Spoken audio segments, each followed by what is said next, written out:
Hello everybody, it's the Historical Gamer once again, and today we're going to be taking a first look at a game that is coming out shortly. According to the Steam page, it is coming out on November 12th, so a little bit less than a week away.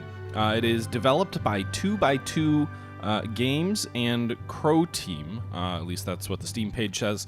The publisher is 2x2 Games, and the game is Unity of Command 2.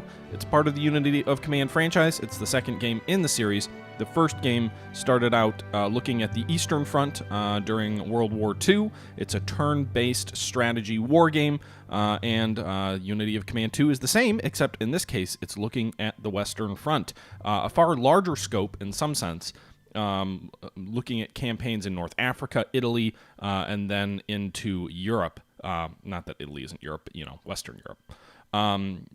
This is a first look video. I have never played Unity of Command 1. I'm aware of it. It's a game that I think I've seen a lot of people recommend as one of the most approachable and yet still surprisingly complex war games. It's a little bit beer and pretzels, but it does mix in some other things that I think are pretty challenging. The big sort of hallmark that I think most people really are impressed and rave about in the first Unity of Command was the supply system, the logistical system. I think a lot of turn-based games like this don't do a good job of modeling logistics. It's one of those things that's complex to model in a simple and approachable way. And so when you look at games like Panzer Corps, for example, well, units have a certain amount of fuel, and units have a certain amount of ammo, and you move them around in a turn-based, hex-based game, but when you run out of stuff, you just kind of spend a turn, you hit resupply, and you're good to go. And you can move turns and turns and turns when you're out of supply. Games like Order of Battle, I think, came after Unity of Command 1, and I think they tried to implement some of these things. Supply was a thing that you had to think about. You could have ships along the coast that would bring supply in. You could have individual cities that provided supply. But there was no sense of, this is a supply dump. And I think what's really cool, and I've played a little bit around with Unity of Command 2, is this concept of, as you advance, it's not enough to take cities, it's not enough to take ports, you actually have to set up the logistics behind your advance. And I think that's one of the things that really sets Unity of Command apart, that as well as just the general UX and the general approachability of the game. It is very well designed, it's very, I guess I would say, pretty for this kind of a game. Everything seems to have a place and is pretty easy and intuitive to understand, while at the same time, that makes it easier to play. It's not an easy game, and it's not as simple as it might appear on the face of things. And so that's what we're going to be jumping into today, Unity of Command 2. We're going to jump straight into the campaign. So we're going to start a new game. You can see here the options are, there's a tutorial. This is a beta version of the game, so I think there's like 3 tutorial missions. I played through them the other night, but I don't think we really need to look at those. I think we can just jump straight in.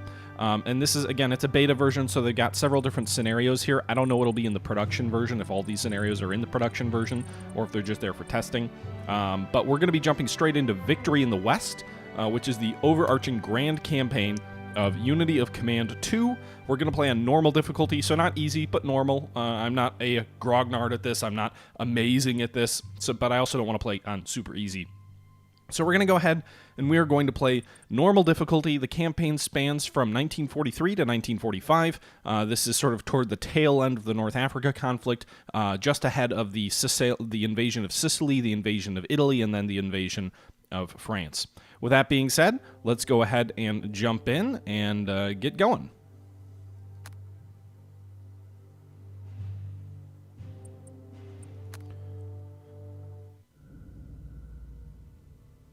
(1943) Europe. February 2nd, 1943, the 6th German Army surrenders. Soviets take 91,000 prisoners and continue striking west. February to March of 1943, the Germans evacuate the Riziev salient, but they launch a counterattack near Kharkov. I believe that 1942-43 counterattack in Kharkov is the time period that Unity of Command 1 takes place, but I could be wrong about that. March of April of 43, the British 8th Army breaks the Mareth Line and drives toward Tripoli, or Tunis, while the Americans advance past Kasserine, overcoming the difficulties of the Battle of Kasserine Pass, and now they are moving into the final phase of the North African campaign, where they link up with the British forces to kick the Germans out of North Africa.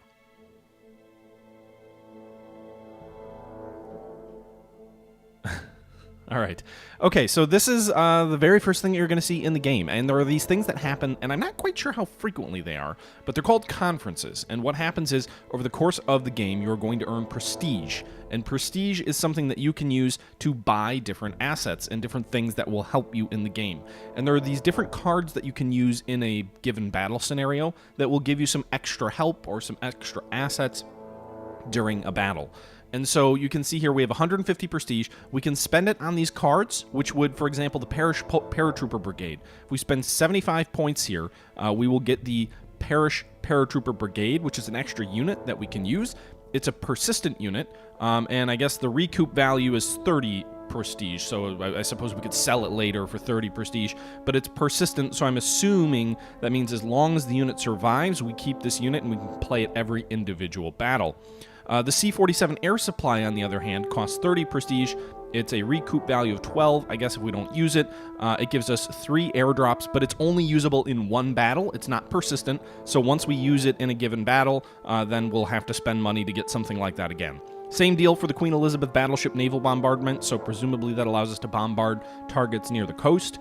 There's a theater asset for the B-26 bomber, which gives us an extra tactical bombing unit that we can use, which you'll see in a little bit in the battlefield. And then there's also some transport, which gives you some additional motorized transport, which is important for the logistics and the way that you're going to play.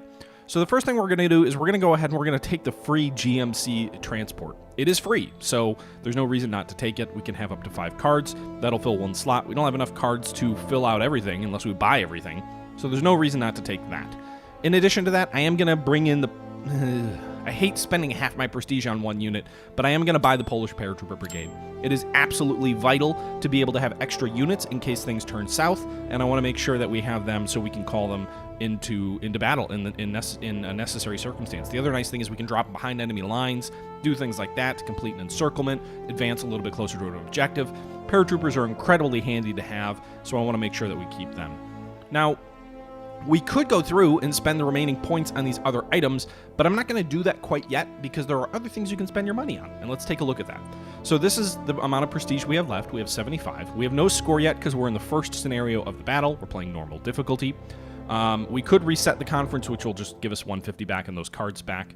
We're on the strategic map. You know, you can go down to the tactical map in the Mediterranean and see, it looks like, I'm guessing these are the 3 battles that we have before the next conference, because they're the only 3 battles you see here. So the first battle is going to be the Battle of Wadi Akarit. I'm not sure how to pronounce that. U.S. forces have been halted near El Gutar and Maknasi, and the British 8th Army has broken through the Meroth defensive line. Only the Wadi stands in the way of Montgomery's forces breaking into open terrain. In the air, the Allies have gained the upper hand. At sea, precious few Axis supply ships arrive intact in Tunisia, and it looks like it's a 6-turn battle. The following battle of that will be Tunis, another 6 turns, and then there will be Husky, a 10-turn phase, which is the invasion of Sicily, and I think actually technically southern Italy, but I could be wrong on that. It might actually just be Sicily. But the first battle we're going to be fighting is Wadi Akarit. But in addition to what we've already done, which is purchasing these cards, other things we can spend money on. In the top left-hand corner here, we have our HQ, our General Staff, and we have 2 commands under our control in the Mediterranean. We have the 2nd U.S. Corps. It's commanded by George Patton. And you can see here there's different things we can buy. So right now we could spend 25 prestige to get level 2 step, a transfer step to move 1 active, I guess, unit or specialist between adjacent units. So we can kind of transfer forces between units. We could spend 50 prestige to unlock either a feint attack or a set piece attack or a rear guard attack here under operations. You can see they all have kind of different effects on the battlefield. We could get more logistics for 50 prestige. We can get engineering bonuses to create pontoon bridges to cross rivers more easily, entrenchments, or river crossing abilities. We could also just spend 25 prestige to get a little bit more range on our headquarters for the U.S. unit. So that's all things we can spend. That's what these numbers represent, the little cent sign. It's the number of prestige that you spend. The British 8th Army under Bernard Montgomery also is in our command. They have 6 command points, which I don't really know what that means.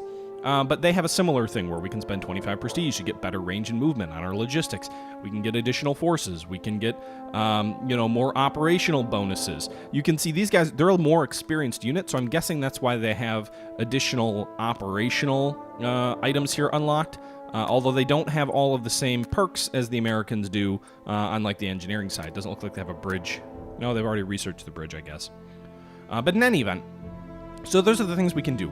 Knowing what I know about the first battle and knowing what I know about the game, logistics is important. So I'm actually going to spend 25 prestige to get that 11 range on the logistics to try and improve our driving power in the scenario. And this scenario, the British are really important, so I'm going to spend that money for the British primarily. We still have 50 prestige left over, and what I'm going to use that remaining 50 prestige on is an additional bombing asset. Actually, no, let's use it on C-47 transports. Units get out of supply, and it's important to be able to resupply them if they're way out at the front. No, actually, I disagree. Let's go with the B-26 bomber. Additional air power is important. So we have 10 prestige left over. We don't have enough to buy anything else at this point, and we're just going to kind of accept that. We'll go ahead and end the conference, and now we're into the battle phase. So we can go ahead and we can play the Battle of Wadi Akaridi, and we can move right in April 6, 1943. In the rear with the gear, that's what we need.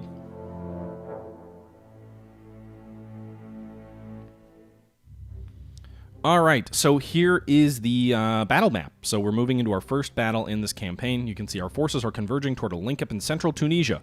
The U.S. Second Corps and British First Army are trying to force the passes of the east of Dorsal Range and cut off the Axis line of retreat from Wadi Arkait. Be wary of overextending your forces, though. At this stage in the Desert War, there is no need for unnecessary risks. So that's sort of the briefing here. You can see if we use them, I think we can scroll. Maybe we can't scroll out using the mouse wheel. But it's a pretty small scenario as is. You can see this is basically the map of Tunisia at this point, at least the southern portion of Tunisia. The bulk of our forces are in the south here. This is the British 8th Army under Montgomery. You can see this is their supply dump. They have 2 supply trucks, which influences the range. This little white line represents the furthest that the supply trucks can carry forward and keep troops in supply.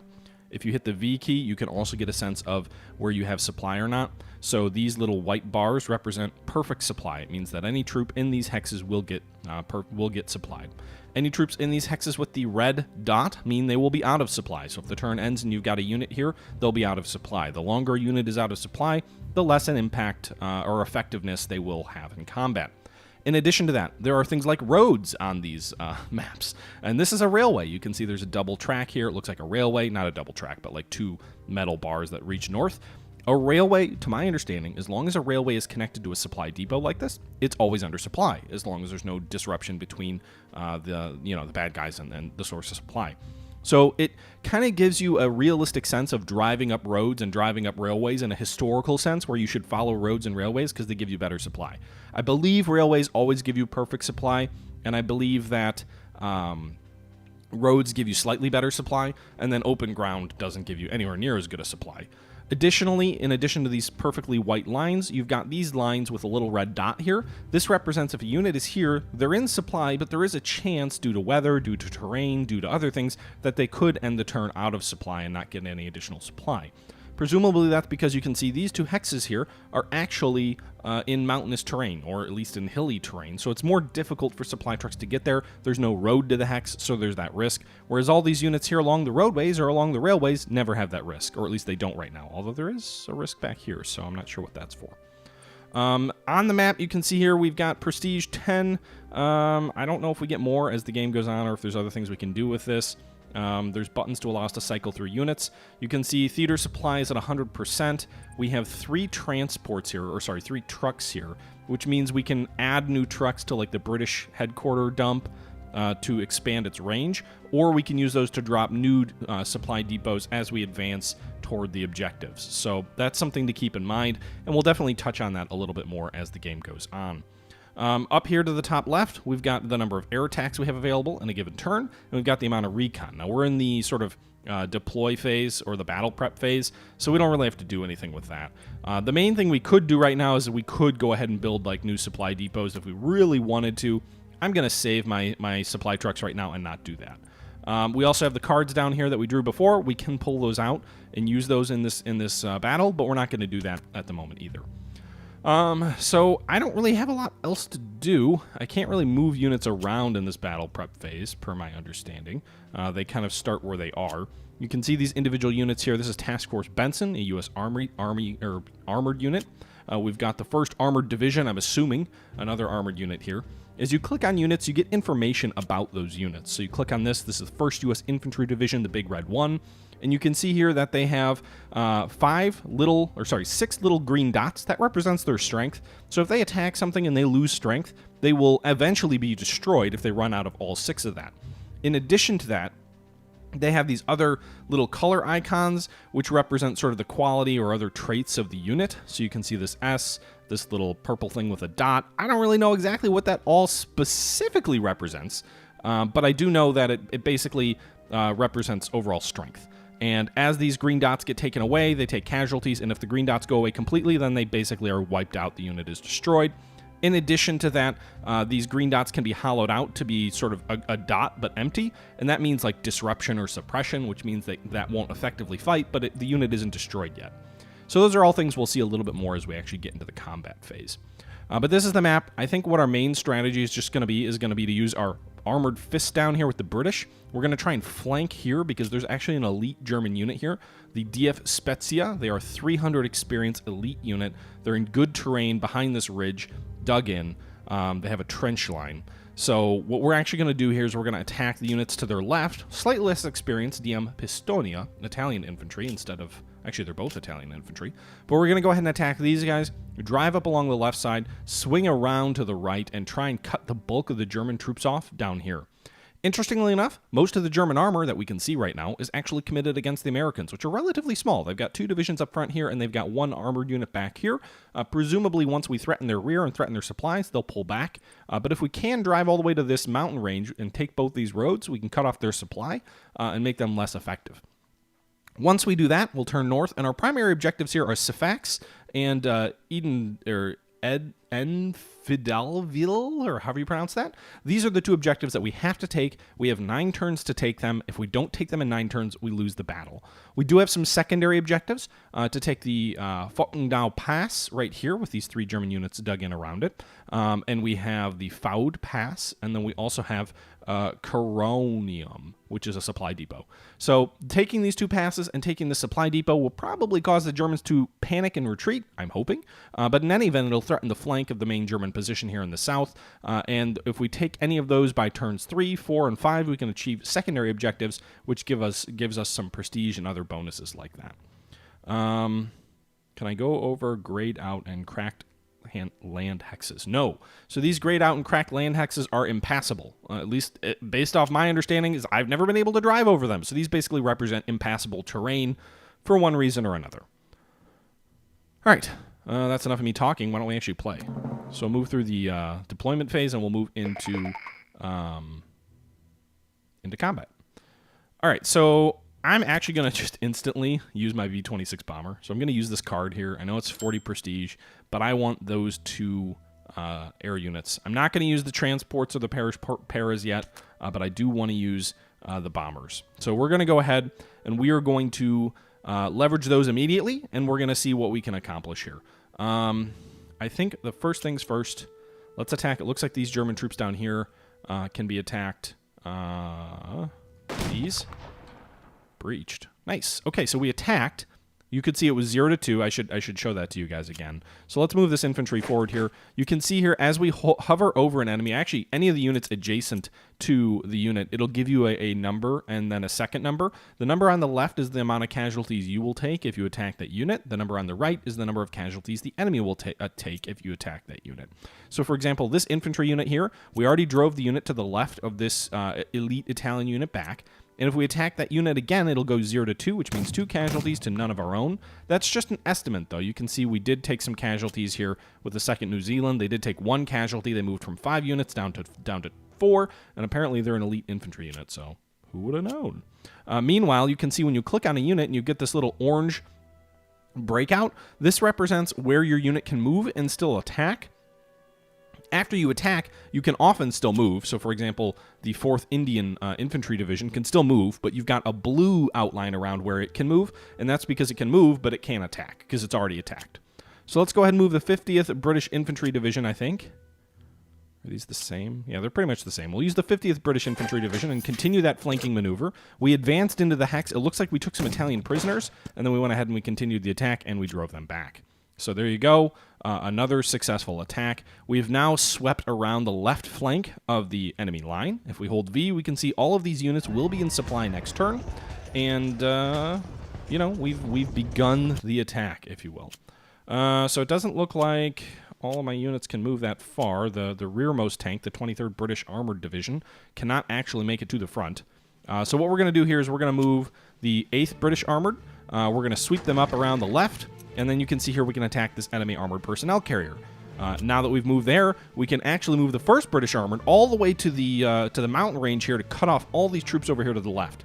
What I'm going to do first, though, is I'm actually going to go ahead and I'm going to bombard these half-tracks multiple times because I want to extend my breakthrough here. Broken through on the left. You can see that first attack didn't actually destroy any units. It suppressed 2 half-tracks. So you can see those 2 circles are hollowed out with 2 circles left fully filled in. So we're actually going to go ahead and launch a second air attack on the enemy. This is why we wanted that B-26 unit on the enemy half-tracks. And this time we killed one of the remaining active enemy units.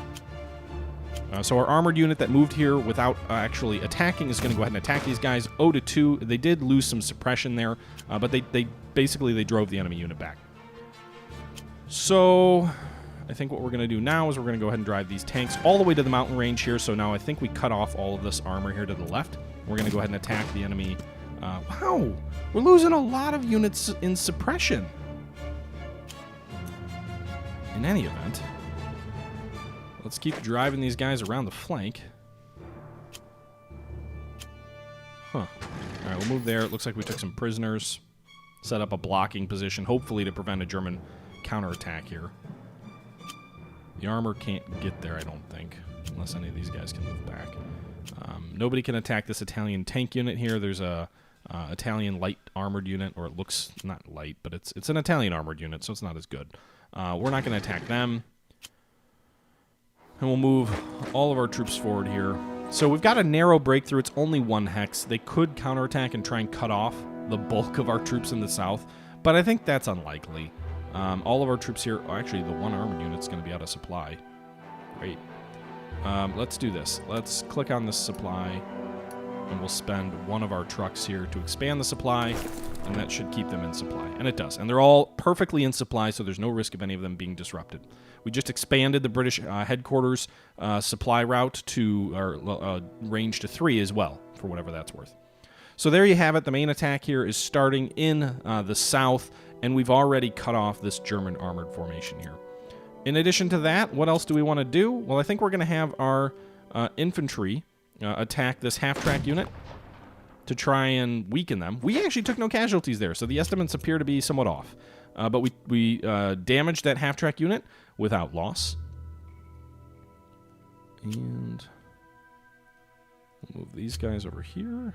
We'll move this armored unit forward. I'm not going to attack because I don't want to lose 2-to-1 casualties, but we did at least weaken this half-track unit, so if they do try and counterattack our armor over here, they'll hopefully be less effective. The real vulnerable one is way out here. We've only got a 3 strength. They've got a 4 and a 3, so they could attack it twice and potentially even destroy it. Meanwhile, at the Foud Pass, our infantry's not going to accomplish much there. We'll go ahead and attack this enemy half-track. We both lose 1 casualty. Theoretically, we break out, so we could sweep around and try and flank them. But that would also expose our own supply line and would let them drive straight through to the U.S. 2nd Corps supply depot back here. The AI seems to like to sprint for supply depots, so it's a good idea not to just give them a free pass in there.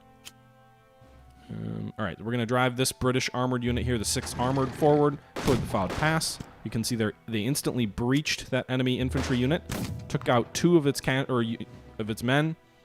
The infantry suppressed the 1 remaining one while losing some casualties, but they weren't actually able to take the pass quite yet. We'll move the British 46th Infantry Division forward here, out of the British 1st Army's headquarters, and the rest of these troops along the front are all going to remain in place for now. And so we'll see what happens here. So we're going to go ahead and end the turn, and we'll see what the Germans do. So you can see they're moving some armor around, some infantry, some mechanized troops by the looks of it. You can see German Air Force just bombarded that armor. Oh no! They overran our British armor.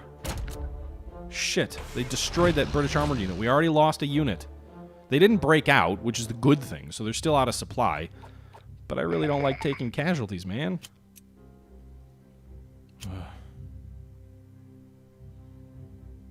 Alright.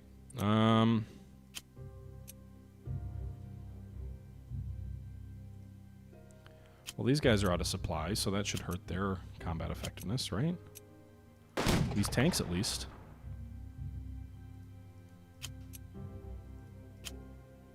For whatever reason, these half-tracks are pretty content.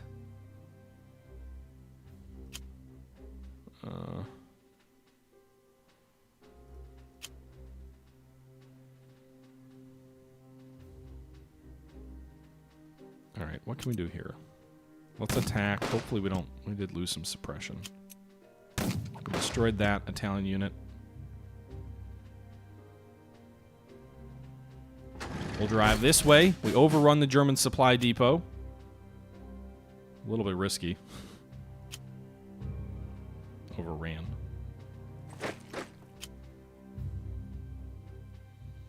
Alright, I am going to use, because I believe I can recall them in any given battle, they carry over, I'm going to drop my Polish paratroopers in. We'll drop them here.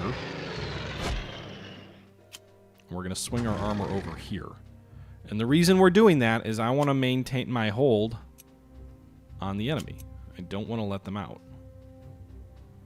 So we'll advance our armor up around here to expand the bridgehead a little bit.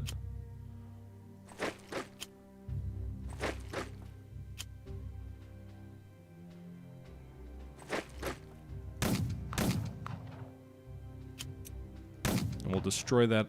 Oh, we've come close to destroying that Italian armor. Move these guys over here. Alright, there you go. We destroyed that Italian armored unit. Okay, so now we have destroyed this Italian armored unit here. We've got German armor cut off over here to the left. There's really no easy way for them to break out of their encirclement. We also were able to keep the armor moving forward, to keep the turn moving forward. It does look like we may have some supply issues up here at the front. So what I'm going to do here is I'm going to try and expand this one more time. I can expand it twice, but we're still going to have one unit here that's cut off a little bit. So let's use this card here. It's free. We get one more supply truck.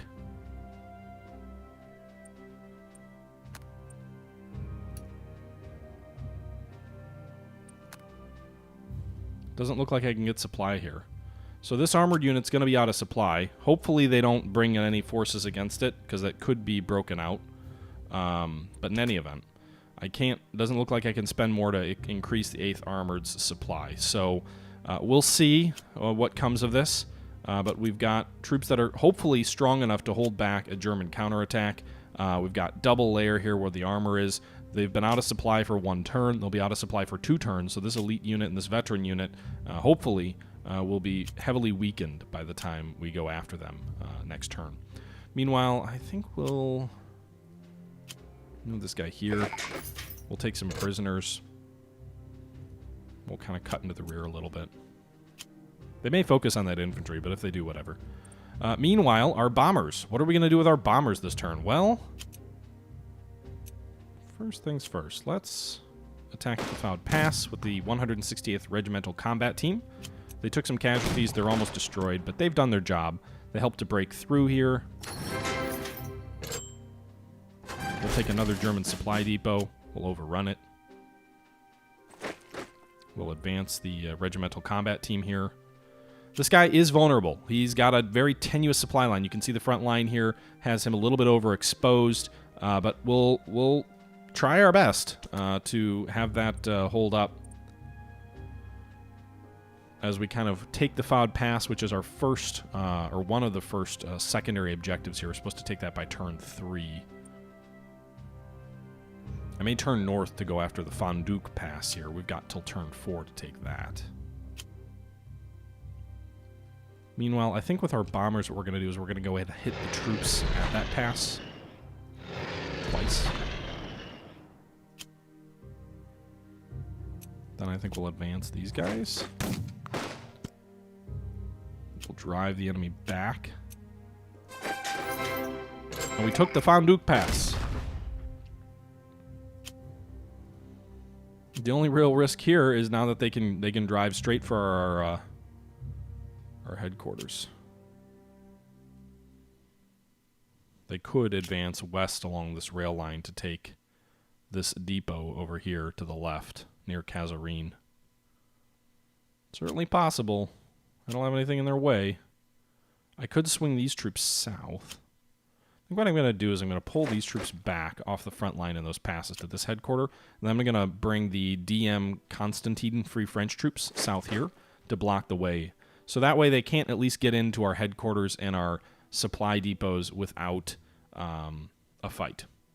And these troops, by the way, now have a chance of disruption. They should be supplied, but they could also be disrupted. Potentially because there's Germans on their flank. I'm not quite sure. But in any event, we've taken the Fonduque Pass. We've taken the Faud Pass. We still need to take the Mackenzie Pass over here. So we took one casualty, inflicted one, but we weren't able to drive through the enemy lines here. That is good, though. It should weaken their ability to try and counterattack us here with this German armored unit, the 15th Panzer, German Panzers.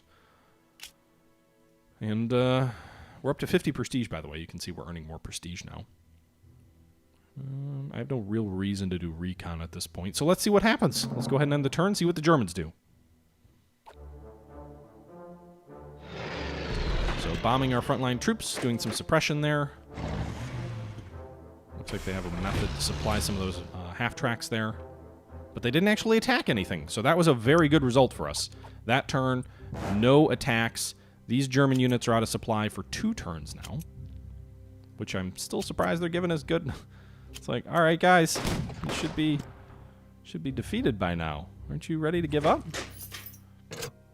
All right, we'll advance here. We'll knock out that German armored unit. Move this tank unit forward here. We'll have the infantry attack, because I'd rather they take the casualties than our own tanks. Then we'll advance with that infantry to the front line. Move these infantry forward, have them attack the Germans as well to take casualties. Then our armored unit, the American armored unit there, we'll finish them off. And we'll need to take these German prisoners over here in the next turn or so. But for the moment, anyway, we have broken their resistance there. Some of our units over here still are out of supply. I'd love to drive straight for Sifax, but that might be a little bit... I think what we'll do... We'll swing into the rear of these troops toward the Mackenzie Pass. Hit these guys from behind. Our American armor will destroy them from the front. And we'll drive through here. Nice! Upgrade the 2nd U.S. later.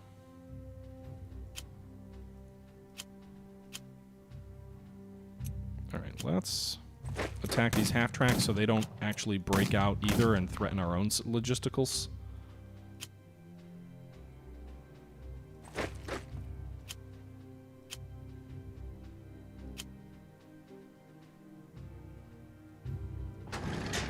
Alright, so we took those prisoners.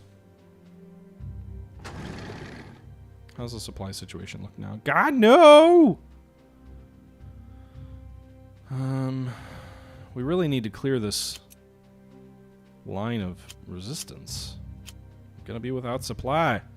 Alright, let's do this. Let's bomb the hell out of these troops.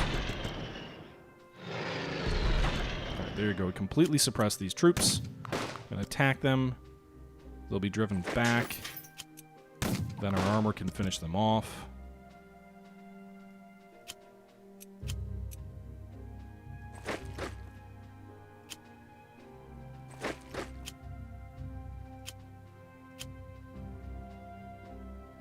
Armor fall back just to keep the headquarters safe again from German supply raiding.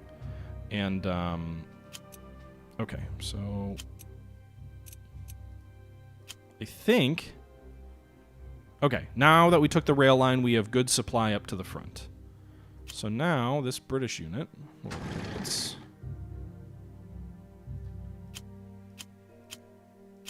And we're moving on Safax, the first objective point here. So we'll have these guys help mop up against these German troops here, or these Italian troops here. 2 good units, but they're both cut off. They've been out of supply for 1 turn each. It'll be 2 turns next turn, which should help, and our supply line should be safe here.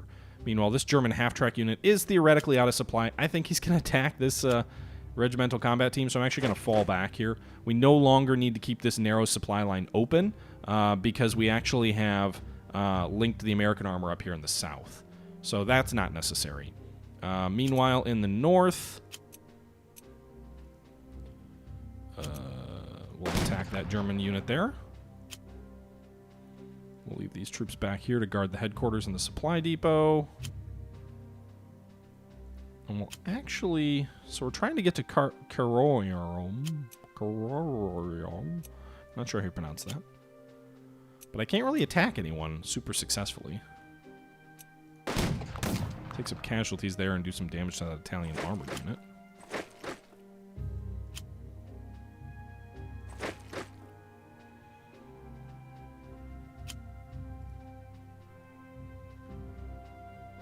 We'll see.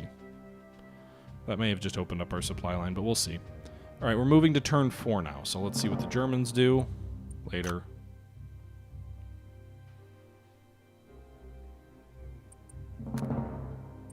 Didn't I say later? Do I have to do it now? Can I not end the turn without upgrading them? We'll do the supply. That's free.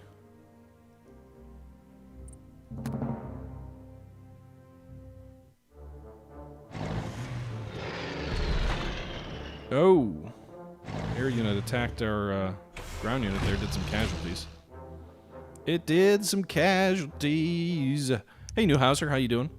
Alright, so it is now turn 4. We have till turn 5 to take Karorium as our secondary objective. That might be a little bit more difficult. Let's actually use one of these recon strikes here and see what's at Safax. Can we get any info on that? Looks like we know there's an infantry unit, but that's about it. Alright, so there's just a lone small infantry regiment there at Safax. So we've taken that objective.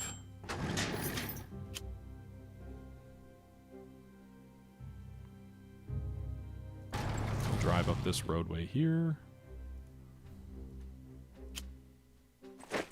Link up with them there.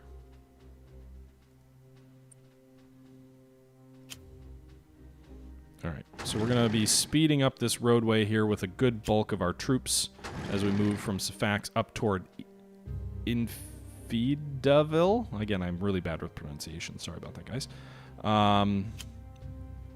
Meanwhile, we're going to go ahead and start attacking these surrounded Italian troops. You can see there we destroyed that one there. Took some prisoners. Going to drive this American armor up this way. Move these infantry... I think back that away. We'll take those prisoners.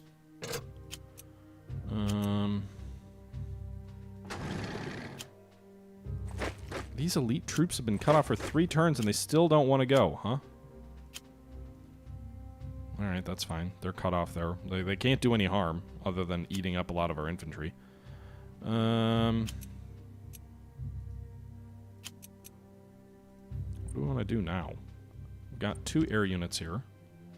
Let's go ahead and hit these Italian tanks. 2 KIA! Wow, that was an effective air attack. So let's destroy them. We didn't lose any casualties there. Nice. We'll attack these German half-tracks, I guess. Suppression. No actual destruction there.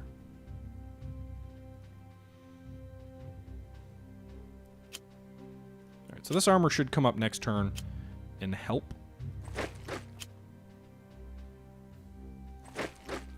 So, these guys should be in supply.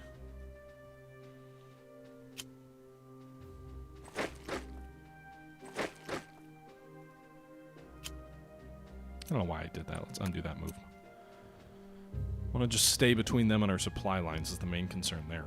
These guys might get cut off next turn, we'll see. But I think with 2 air attacks, we should be able to take that secondary objective by the end of turn 5. So, what all hasn't moved? I think most of our stuff has actually moved already. Except the guys I don't want to attack entrenched enemy troops. They've been out of supply 2 turns. Hopefully by turn 3 we'll be able to finish them off. Okay, enemy air attack against our armored spearhead there. Looks like they actually pulled that half-track back. They're pulling a lot of their troops back toward Edenfell. So they're not attacking. This has been... I've played the scenario twice, lost once, won once. And both times the AI was far more aggressive than they've been so far here. So, with that being said, this is the last turn to take Karaorn. So we're going to go ahead and bombard these German troops. These are very good troops. These must be elite. Oh, they're regular. They just happen to have a lot of strength. In any event, 2 air attacks takes out some of their strength. So it looks like we took them. So we took the base. We get an additional card with some elite replacements. And we can go ahead and attack there and finish those guys off. So we surrounded them. Very good. Now we can advance up this way with our American armor. Get them back in supply. Surround this German unit here. 2-1, 1-1. We did lose our first unit, our second unit there, I guess. But this German unit here should be destroyed next turn. So there you go. Meanwhile, some of our troops are out of supply near the front. These guys have been out of supply for 3 turns, so they're completely suppressed. So we should be able to finish them off relatively easily. And we do. Alright, so that unit's gone. Alright, let's keep driving north along this good... Oh no, enemy units! Alright. We'll attack with the British 6th Armored Division there. 2 casualties, no losses. 2 casualties, no losses. Drove them back, then we can move the 23rd British Armored forward. Attack again. Drive them back again.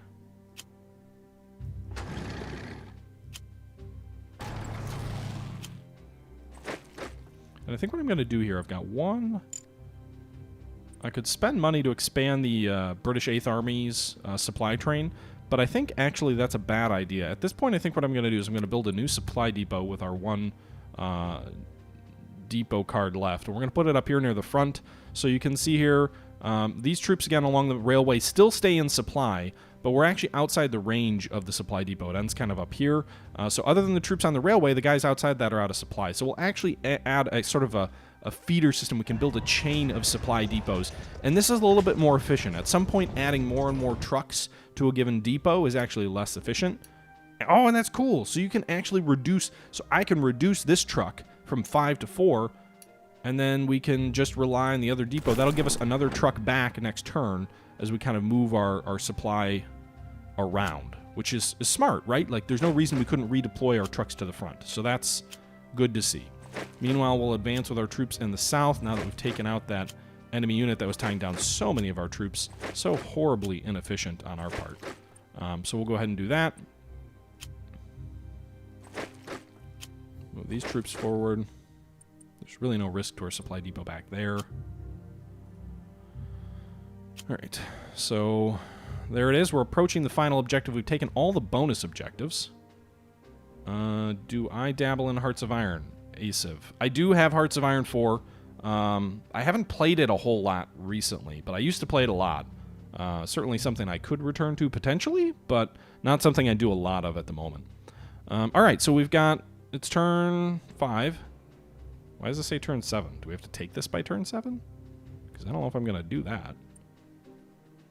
In any event, let's go ahead and end the turn.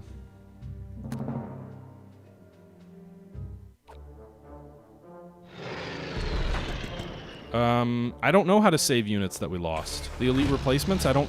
Can we replace... I don't know how that works, to be honest. So, me showing my ignorance. Let's do some recon up here. So there's an enemy armored unit up here. So we're going to flank it and destroy it. We did lose some casualties there. We'll move forward here towards Sosa. We'll destroy that enemy unit, which is sort of at the lead. We'll move into that city. Move forward here, take some prisoners. Move our infantry forward here. And we're moving in on the final objective.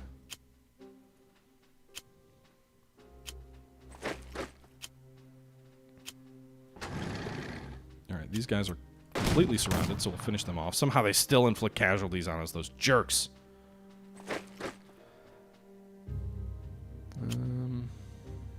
Yeah, so we also still have 2 bomber units here. This card carries over, though, I think.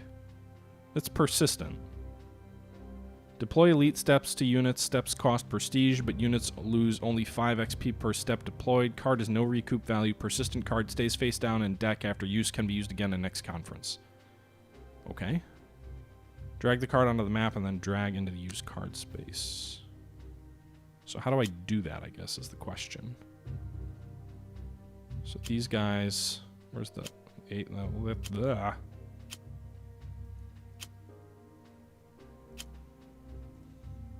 Just like the Polish Para Brigade. I don't even know where the Polish Para Brigade is. They're somewhere.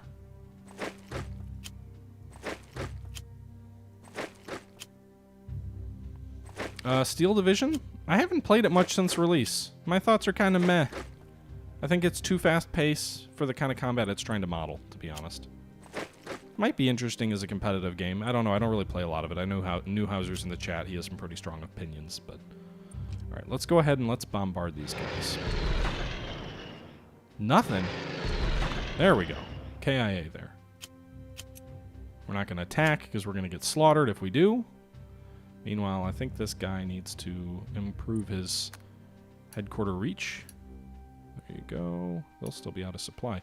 Let's do this instead. Let's build a new depot. That still can't get you very far forward. These guys are going to be out of supply. Damn. Let's, I think we'll want to reduce down to 3. I think everything still stays in supply. Yeah, we should be good. Alright, so we're shifting more trucks forward. We'll have 2 at Sosa next turn.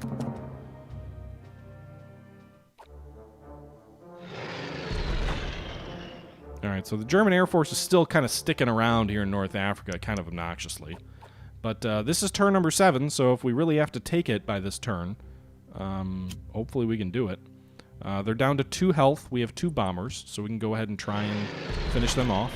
So 1 suppressed, that's good. And nothing. Okay. But the good thing is our infantry attacked there and destroyed their last good unit.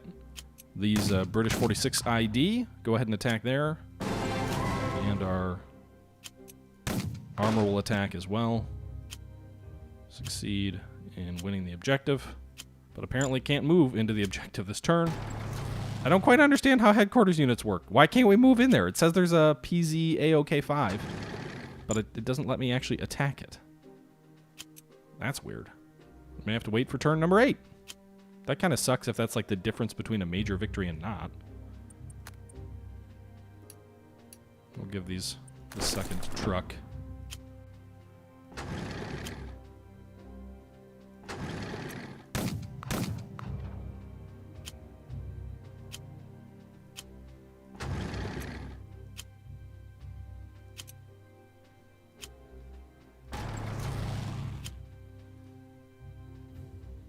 Alright, there's no reason to kind of keep the rest of these guys around, I guess, like this.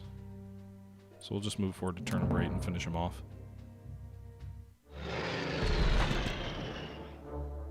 I guess it could have meant to unlock after turn 7, I don't know. I mean, I can move them there now. So we just took the final objectives.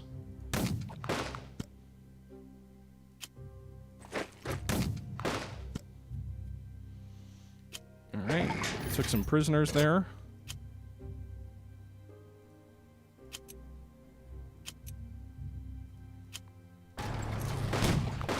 I feel like sometimes there's no point in taking extra casualties just to take them, but in this scenario, I just want to make sure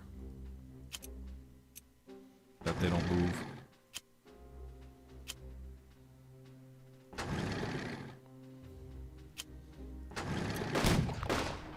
Plus, I don't know, do we get like more experience or something? I don't know.